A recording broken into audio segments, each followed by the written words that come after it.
আসসালামু আলাইকুম। ওয়েলকাম করছি সবাইকে। তো আমরা যে বিষয়টা নিয়ে আসলে কথা বলতে চাচ্ছিলাম যে লিটন কি আসলে প্রথম ম্যাচের যেই বাজে পারফরমেন্স এবং তার যে আউটের ধরন সেটার পরে কি সে আসলে দল থেকে বাদ পড়ছে কি না। আহ, এমনটা আসলে এখন অবধি জানা যায় না যে সে দল থেকে বাদ পড়েছে কি না, তবে তার উচিত, কারণ সে যেইভাবে আউটটা হয়েছে আপনি দেখবেন যে এতদিন আন্তর্জাতিক ক্রিকেট খেলার পরে তার যে আউটের ধরন সেটা আসলে মানা যায় না, কারণ ব্যাট এবং বলের এতটা তফাৎ আসলে একজন আন্তর্জাতিক মানের ব্যাটসম্যানের কাছে এটা যে আশা করা যায় না কোনোভাবেই। এবং যখন এটা হয় তখন বোঝা যায় যে সে ফর্মের কত দূরে আছে। তো তাকে আসলে ফিরে আসতে হবে, এইটা হচ্ছে সব থেকে বড় কথা। এভাবে তো বাংলা একটা টিম চলে না। যেমন আপনি ধরেন ইন্ডিয়ার কথা বলি, ইন্ডিয়াতে যদি আজকে কোহলি যদি আইপিএলে ভালো না করতো তাহলে কোহলি বাদ পড়তো, এটা নিশ্চিত, কারণ কোহলির যে পারফরমেন্স সে অনুযায়ী তাকে বাদ দিয়ে দল যদি করতো তাহলে অনেক সমালোচনা জন্ম দিত। যদিও ইন্ডিয়ার ক্ষেত্রে আপনার টিম সিলেক্ট করা যতটা কঠিন, বাংলাদেশের ক্ষেত্রে কিন্তু ততটাই সহজ। তো সেখানে তামিমের ইনক্লুড যদি হইতো তো আমার মনে হয় ভালো কিছু হইতো, কারণ তামিম, জুনিয়র তামিম যে আসলো সে অবশ্যই ভালো করেছে প্রথম ম্যাচে। ইভেন সে যে প্রতি ম্যাচে ভালো করবে তার তো না। আমরা এর আগের ভিডিওতে বলেছিলাম যে আমাদের টপ অর্ডারের ধসের কারণে আমাদের মিডল অর্ডার, ফিনিশার সব কিছুই এলোমেলো হয়ে যাচ্ছে। তো এখন সাইফুদ্দিন যেহেতু ভালো ইনক্লুড হয়েছে, তো আমাদের লম্বা একটা ব্যাটিং লাইন আপ থাকবে। তবে অবশ্যই টপ অর্ডার যদি ভালো একটা শুরুটা করে দিতে পারে তাহলে পরবর্তীরা ভালো করে। সো এখানে আমি দেখছি না মানে কোনোভাবে তামিম, আমাদের যেই সিনিয়র তামিম আছেন ওনার ইনক্লুডিং বিশ্বকাপে এবং লিটনের বাদ পড়ার কোনো সম্ভাবনাও দেখছি না। তবে আমাদের যেই অন্যান্য যেই ওপেনাররা আছে তাদেরকে অবশ্যই সুযোগ দেওয়া উচিত। যেমন সৌম্য সরকার কিন্তু যথেষ্ট ভালো প্লেয়ার, তার হাতেও শর্টস আছে কিন্তু সে ফর্মে নাই। তাহলে আমি তাকে দিয়ে কি করব? সে ডিপিএল খেলুক বা ঘরোয়া যেই লিগগুলো আছে সেগুলো খেলুক, সেখানে সে প্রুভ করে তারপরে আসুক। আমাদের ওপেনার যথেষ্ট আছে, আর একমাত্র রিপ্লেস ছিল না তামিম ইকবালের। কিন্তু এখন আস্তে আস্তে তামিম ইকবালকে ছাড়াও বাংলাদেশ খেলতে শিখে গেছে।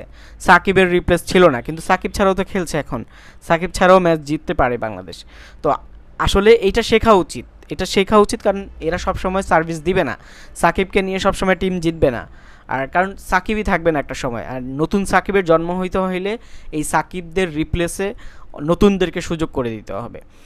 তো সেক্ষেত্রে আমি বলবো যে মেহেদি মিরাজকে ইনক্লুড যদি করা যায় তাহলে মাহেদির ক্ষেত্রে কোনোভাবে কখনো কখনো রিপ্লেসে ইউজ করতে পারে। আর মেহেদি মিরাজকে ওপেনার হিসেবে অনেক সময় যদি নামিয়ে দেওয়া হয় তো সে ভালো করেছে এবং সে প্রুভও করেছে। আমার মনে হয় যে যদি ওয়ার্ল্ড কাপে মেহেদি মিরাজকে আবার পুনর্বিবেচনা করা হয় তাহলে অবশ্যই ভালো করবে। আর বর্তমান যেই নির্বাচক প্যানেল আছে তাদের কাছে আস্থা আছে তাদের উপরে। আর এখন যে প্যানেলটা আছে এখানেও হয়তো কারো সবার মন মতো হবে না, কিন্তু তারপরেও কিছু যৌক্তিক কারণ থাকে আর দুই একটা হতে পারে। কিন্তু আমার মনে হচ্ছে যে এই প্যানেল থেকে ভালো কিছু আসবে। তবে আমাদের যেই নতুন পাইপলাইন সেখানে আরও নজর দেওয়া উচিত। আর আমাদের যে আন্ডার 19, আন্ডার 18 এরাও ভালো করছে, তবে এদেরকে ভালোভাবে নার্সিং করে আমরা যেন এই যে সিনিয়র লেভেলের যে ক্রিকেটটা সেখানে যেন আরও ভালো করার মতো সুযোগ করে দিতে পারি। বা তাদেরকে এই ইন্টারন্যাশনাল মানের যে ক্রিকেট সেইটা আসলে শেখানো উচিত। আমরা যখন আন্ডার 19 দেখি তখন তারা যখন খেলতে যায় তাদেরকে বাঘই মনে হয় সেই লেভেলে, কিন্তু যখন একজন ইন্ডিয়ান বা একজন ইংল্যান্ডের, অস্ট্রেলিয়ার প্লেয়ার ন্যাশনাল টিমে এসে তার যে ডেভেলপমেন্টটা করে সেইটা আমাদের দেশের খেলোয়াড়দের ওই আন্ডার 19 পরের লেভেলে এসে যে ডেভেলপমেন্টটা সেটা দেখি না। কিন্তু আন্ডার 19 আপনি যদি মানে তুলনামূলক বিচার করেন সেক্ষেত্রে দেখা যাবে যে অস্ট্রেলিয়ার একজন প্লেয়ার থেকে, ইন্ডিয়ার একজন প্লেয়ার থেকে বাংলাদেশের আরিফুল হক বা বর্ষণ বলেন কিংবা অন্যান্য যারা আছেন তাদেরকে বলেন, তারা অনেক আগায়, তাদের অনেক ভালো ভালো কোয়ালিফিকেশন আছে। কিন্তু যখন ইন্টারন্যাশনাল লেভেলে চলে আসে তারা যে ডেভেলপমেন্টটা করে ফেলে সেটা আমাদের দেশের ক্রিকেটাররা কেন করতে পারে না, তারা কেন ওইভাবে ম্যাচিউরড হইতে পারে না, এই বিষয়টা আসলে দেখা উচিত। তো যাই হোক, বাংলাদেশের আগামীকালকে একটা ম্যাচ আছে, সেই ম্যাচের জন্য শুভকামনা জানিয়ে আজকের মতো এইটুকুই। যদি আপনাদের কারো মনে হয় যে আসলে মেহেদি মিরাজকে ইনক্লুড করা উচিত তাহলে অবশ্যই কমেন্ট বক্সে জানাবেন। আল্লাহ হাফেজ।